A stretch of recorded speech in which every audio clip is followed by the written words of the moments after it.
So, all right, let's start the show. This is going to get my adrenaline pumping tonight because the new lockdowns are coming. Forget COVID lockdowns. Those are so last year. Get ready for climate lockdowns.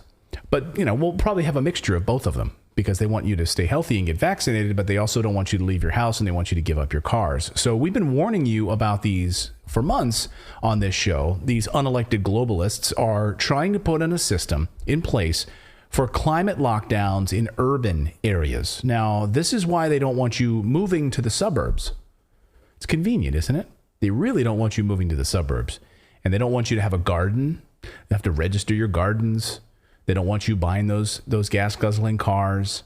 So they really want you in urban areas. And they want to take away your cars. They've said this publicly. And it's not a conspiracy theory. It's on their freaking website. And it's already happening. So if you've got friends that say, hey, Janice, you're a crazy nut for watching that Redacted and spewing these conspiracy theorists, just why don't you go to the World Economic Forum's website and hand it right to that guy's face and show them, here it is right here. And then why don't you also point out the cities where this is already happening? You could show them that. And then that person might say to you, Janice, okay, maybe you're not as crazy as I thought, but I'm going to go get some lunch now. Stop walking around and showing me websites. So it's not a conspiracy theory. It's written right out and published on their site. And it's already happening. We're going to show you the latest plan for this city planning in just a minute. But first, we got our first taste of these climate lockdowns already. And one that stood out to me particularly was this summer. It didn't get a lot of attention. And it was in France. Now, I don't know how many of you remember this, but I do. And there was a lot of interesting pieces about this. Because it was basically like, hey, these are the things you are allowed to do during a heat wave. And these are the things you're not allowed to do. You are not allowed to go to this place, this place, this place, this place. But you are allowed to go over here because we've somehow designated that you're allowed to go. Here's the BBC story from that summer. Europe heat wave, outdoor events banned in parts of France. And I'll just read through some of the pieces of it. Here's a quote. Concerts and large public gatherings have been called off in and around the Gridiron department in Bordeaux. On Thursday, parts of France hit 40 degrees Celsius earlier in the year than ever before, with temperatures expected to peak on Saturday. Scientists say periods of intense heat are becoming more frequent and longer lasting as a result of global warming. So as an example of the media lies, the article claims, quote, temperatures could hit 39 degrees Celsius in Paris, and droughts have also raised the risk of wildfires, forecasters said. And a woman, I love that they quote this woman here, Jacqueline Banaud. I'm 86 years old. I was born here, but I think this is the worst heat wave I've ever seen, she says Jacqueline. Wow, that's some journalism. They found an 86-year-old woman and asked her, have you ever seen anything like this before? That's some great journalism right there. 86-year-old Jacqueline says that this is the worst heat wave I've ever seen. So an old lady's opinion is included in this news piece. Well, Jacqueline, I know you're older and God bless you. Do you remember 19 years ago in 2003 in France? Were you living there then? Because it was way worse 19 years ago. The heat wave in 2003, in fact, was actually hotter than this summer's heat wave. Back in 2003, heat wave that killed 11,000 people in France. It rose to 40 degrees Celsius, 104 degrees Fahrenheit. Yeah, these things happen all sporadically. You're going to have a heat wave here, you're going to have a heat wave there. But there's a thing that we have now, thanks to fossil fuels. It's called air conditioning. And we're able to mitigate heat wave disasters. Now, most people don't die from heat, they die from cold. More people die from cold than ever do from heat. When it gets a little cold, you might think, well, it's pretty easy. I can flip on some heaters.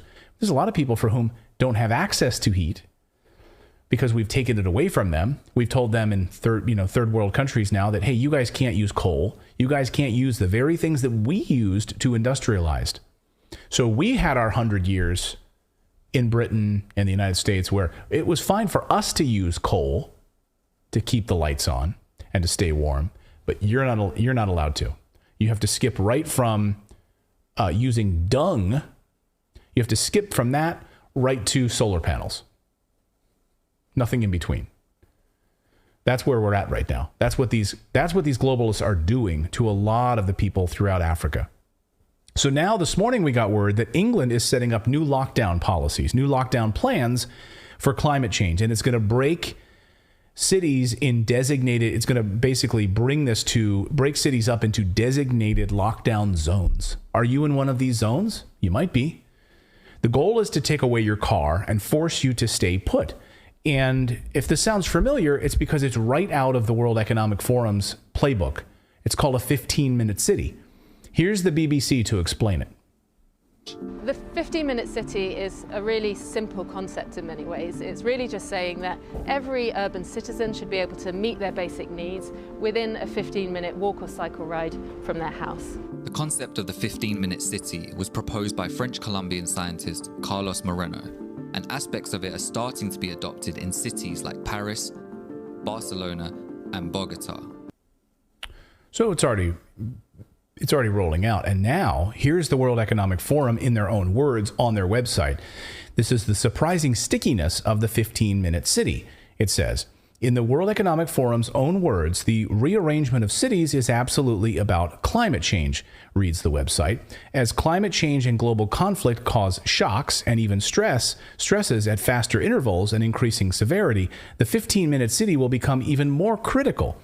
And the solution was the pandemic. They really say this right here on the website. The solution was the pandemic. The obvious yet incomplete answer is the pandemic with COVID-19 and its variants keeping home everyone or close to home than usual. The 15-minute city went from a nice to have to a rallying cry. So let me pull this up here on the screen. It looks like we might have some trouble with the video here, but let me show you on my side here. So the surprising stickiness of the 15-minute city. This is the World Economic Forum, and this is just published this year. So as we scroll through here, you can see, and look, here's the solution, right? Use your bikes, says the World Economic Forum. So here, look at this. The urbanism trend comes to 15-minute city framing of a walkable mixed-use urban development is a lot more than a fad. The historical roots of the 15-minute city are connected deeply with the current moment, one we will be living with for a long time. As climate change and global conflict cause shocks and stresses, faster intervals, and increasing severity, the 15-minute city will become even more critical. So right there, as climate change and global conflict cause shocks and stresses, faster intervals and increasing severity, the 15-minute city will become even more critical. And then they even show you, so which implies all the necessary amenities within a short bike ride, short walk, or public transportation. We've already rolled this out in Paris, Seoul, and Bogota.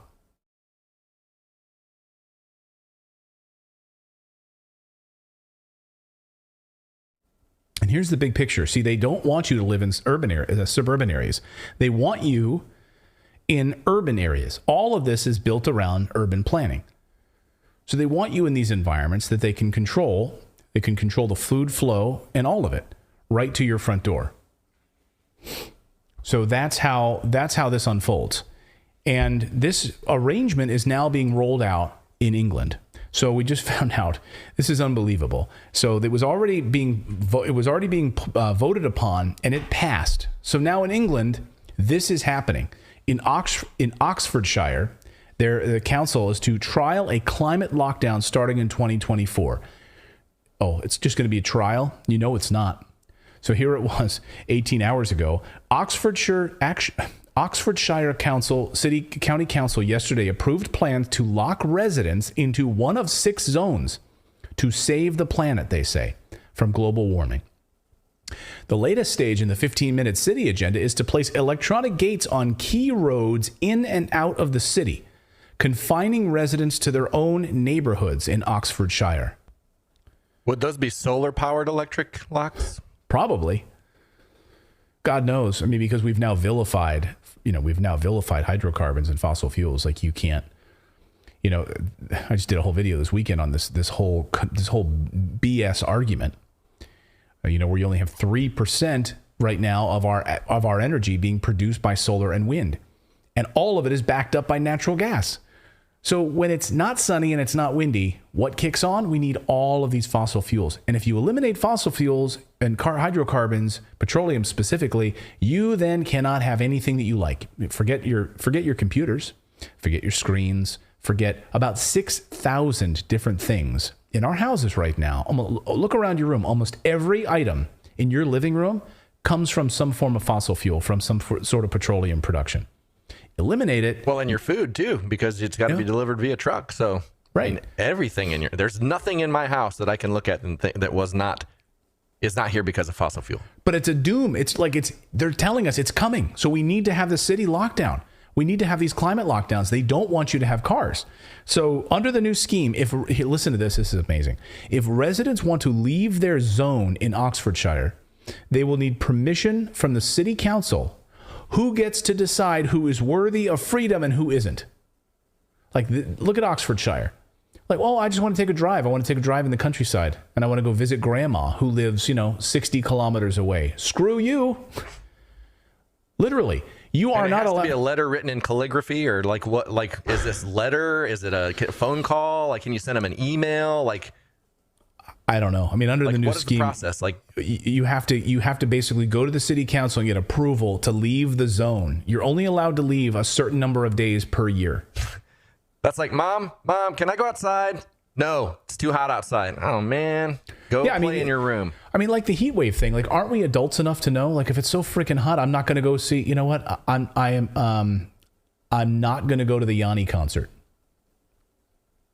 if it's so freaking hot. You know what I mean? Like, and if Yanni's playing in a building where there's AC, I should be able to get in my car with AC, drive to the building with AC, and have a perfectly fine evening without permission. Exactly, because of fossil fuels, because of air conditioning, right?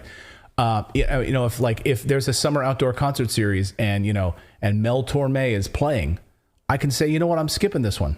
I'm skipping from seeing the Velvet Fog because it's just too damn hot out. I'm an adult. I can make that decision. And chances are they cancel the concert anyway. So you'd be like, you didn't need their permission because now you're not going to go because it's been canceled because it was the smart thing to do. Yeah. You get Tony Bennett out there in 104 degrees, the guy's going to drop over dead. Like, Tony Bennett's going to cancel the concert. Like, we are adults. Obviously, we don't need government. Tony Bennett. That's true. I've seen plays in Vegas. Now, come on. I think he played his last concert recently. But anyway. Cities will pullulate with sensors, all joined together by the Internet of Things. And the urban environment is as antiseptic as a Zurich pharmacy. But this technology could also be used to keep every citizen under round-the-clock surveillance. A future Alexa will pretend to take orders, but this Alexa will be watching you, clucking her tongue and stamping her foot. In future, voice connectivity will be in every room and almost every object. Your mattress will monitor your nightmares, your fridge will beep for more cheese, your front door will sweep wide the moment you approach like some silent butler. Your smart meter will go hustling of its own accord for the cheapest electricity, and every one of them minutely transcribing your every habit in tiny electronic shorthand, stored not in their chips or in their innards, nowhere you can find it, but in some great cloud of data that lowers ever more oppressively over the human race. AI. What will it mean? Helpful robots washing and caring for an aging population, or pink-eyed Terminators sent back from the future to cull the human race?